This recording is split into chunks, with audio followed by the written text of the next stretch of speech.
খবরের দিকে মুর্শিদাবাদে ভোট শেষ হয়ে গিয়েছে, কিন্তু ভোটের পর বারবার উত্তপ্ত হয়ে উঠছে মুর্শিদাবাদ। এবার সালারে বোমাবাজি হলো, আর বোমাবাজির মাঝে পড়ে জখম পুলিশ। তৃণমূল নেতার বাড়ি লক্ষ্য করে বোমাবাজি।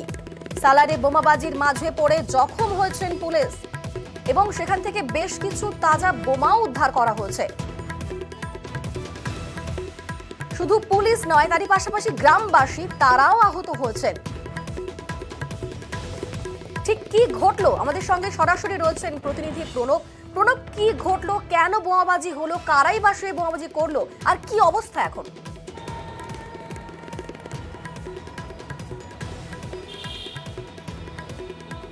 দেখো, সালারের যে উজুনিয়া গ্রাম রয়েছে সেই গ্রামে যে ব্লক সভাপতি, তৃণমূলের যে ব্লক সভাপতি, প্রাক্তন ব্লক সভাপতি আজারউদ্দিন ওরফে সিজারের বাড়ি লক্ষ্য করেই একদল দুষ্কৃতী এসে বোমাবাজি করে বলে অভিযোগ। এবং সেই বোমাবাজির খবর পেয়ে সালার থানার পুলিশ গেলে বোমাতে কিন্তু আহত হয় এবং একাধিক বোমা ফাটানো হয়েছে বলেই কিন্তু গ্রামবাসীদের অভিযোগ। এবং অভিযোগের তীর যিনি বর্তমান সভাপতি রয়েছেন, তৃণমূলের সভাপতি মুস্তাফিজুর রহমান, তারই গোষ্ঠীর বিরুদ্ধে আর কি এই বোমাবাজি করার অভিযোগ। এবং তৃণমূলের এই যে দুটো গোষ্ঠী, বহুদিন থেকে তাদের মধ্যে বিবাদ চলছে এবং তা নিয়ে একাধিকবার এই বোমাবাজির সংঘর্ষ ঘটেছে এবং তা নিয়ে কিন্তু যথেষ্টভাবে উত্তেজনা ছড়িয়েছিল সালারে ভোটের আগেও। কিন্তু ভোট পরবর্তী মিটে গেলেও সেই যে তাদের যে গোষ্ঠীদ্বন্দ্ব, সেই গোষ্ঠীদ্বন্দ্ব কিন্তু আবার প্রকাশ্যে চলে এসেছে এবং গ্রামে এখনো পর্যন্ত যথেষ্টভাবে আতঙ্ক ছড়িয়ে রয়েছে এবং বেশ কয়েকজন গ্রামবাসী আহত হয়েছে।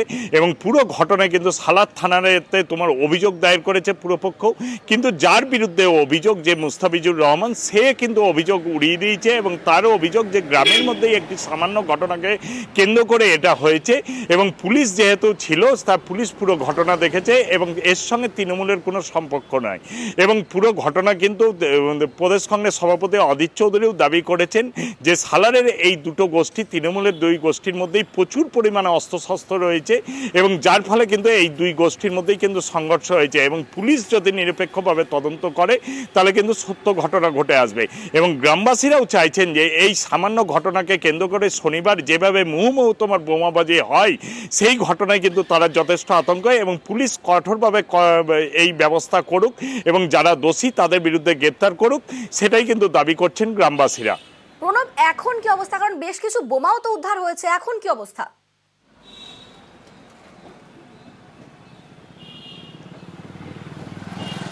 হ্যাঁ, দেখো, 20 থেকে 25টি তাজা বোমা উদ্ধার করেছে সালার থানার পুলিশ এবং গ্রামে যেহেতু এখন উত্তেজনা রয়েছে, পুলিশের জিপ রয়েছে এবং টহলদারি চলছে এবং যাদের বিরুদ্ধে অভিযোগ যে দুই গোষ্ঠীর বিরুদ্ধে, তারা কিন্তু প্রত্যেকে গ্রাম ছেড়ে পলাতক এবং পুরো ঘটনার তদন্ত করছে সালার থানার পুলিশ। বেশ, ধন্যবাদ প্রণব।